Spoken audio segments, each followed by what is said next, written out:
जय श्री राम, जय श्री राम। जैसे कि हम हिंदू धर्म को अलग अलग बातों से जोड़ते हैं, हमने एक लड़ी शुरू की है जिसमें अलग अलग राजा कैसे कैसे ये वंश बने, कैसे हिंदू धर्म की उत्पत्ति हुई। आज हम बात करते हैं राजा पृथु की। इक्ष्वाकु के वंश में महान सम्राट पृथु हुए। वेन के पुत्र पृथु की कहानी को बहुत कम हिंदू जानते हैं। स्वयं भंबु मनु के वंशज अंग नामक प्रजापति का विवाह मृत्यु की मानसी पुत्री सुनीता से हुआ था। वेन उनका पुत्र हुआ।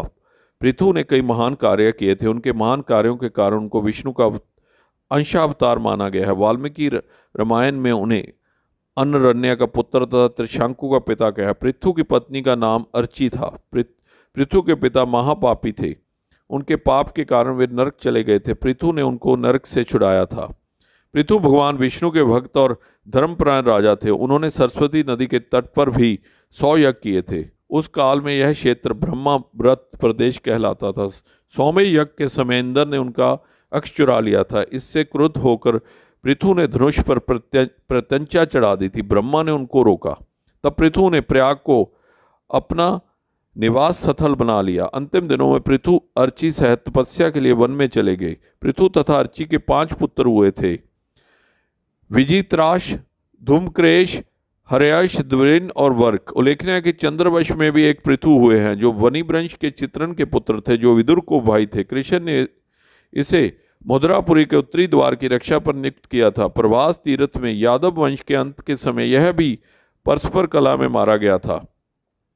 और उसके बाद जो कहानी सबसे बढ़िया है, राजा हरिश्चंद्र की। सतयुग के राजा हरिश्चंद्र की कहानी को कौन नहीं जानता। लगभग सभी जानते हैं कैसे ऋषि विश्वामित्र और ब्रह्मा ने उनकी सत्यप्रियता की परीक्षा लेने के लिए उनका जीवन बर्बाद कर दिया था, लेकिन उन्होंने सत्य का साथ फिर भी नहीं छोड़ा। उनकी कहानी बड़ी ही दर्दनाक कहानी है। भारत के इतिहास की सबसे महत्वपूर्ण कथा मानी जाती है सत्यवादी राजा हरिश्चंद्र की कथा। हरिश्चंद्र सच बोलने, दान देने और वचन पालने के लिए प्रसिद्ध थे। उनकी सत्यता की परीक्षा लेने के लिए ब्रह्मा और विश्वामित्र ने एक योजना बनाई और फिर राजा हरिश्चंद्र का जीवन बदल गया। एक रात उन्होंने सपना देखा कि उन्होंने ऋषि विश्वामित्र को अपना संपूर्ण राजपाट दान कर दिया है। सुबह हुई तभी उनके द्वार पर विश्वामित्र साधु वेश में आ धमके। राजा हरिश्चंद्र ने उन्हें प्रणाम कर पूछा, मेरे लिए क्या आ गया मुनिवर। मुनि ने के भेष में विश्वामित्र ने कहा, मैं जो मांगूंगा वो तुम दे सकोगे। तब राजा ने विश्वामित्र को पहचान कर कहा कि मैं आप अपना सब कुछ पहले से ही आपको दे चुका, मुनिवर अब क्या दूं। विश्वामित्र को आश्चर्य हुआ। विश्वामित्र ने कहा कि मुझे खुशी है, तुम मुझे वचन के पक्के हो। चलो तुम्हारा साम्राज्य अब मेरा होगा, किंतु अब बताओ दक्षिणा में तुम क्या दोगे। राजा सोच में पड़ गए। वे जानते थे कि दक्षिणा के बिना दान पूरा नहीं होता। कुछ देर सोचने के बाद उन्होंने कहा, मुनिवर अब तो हमारे पास केवल हमारे शरीर बचे हैं।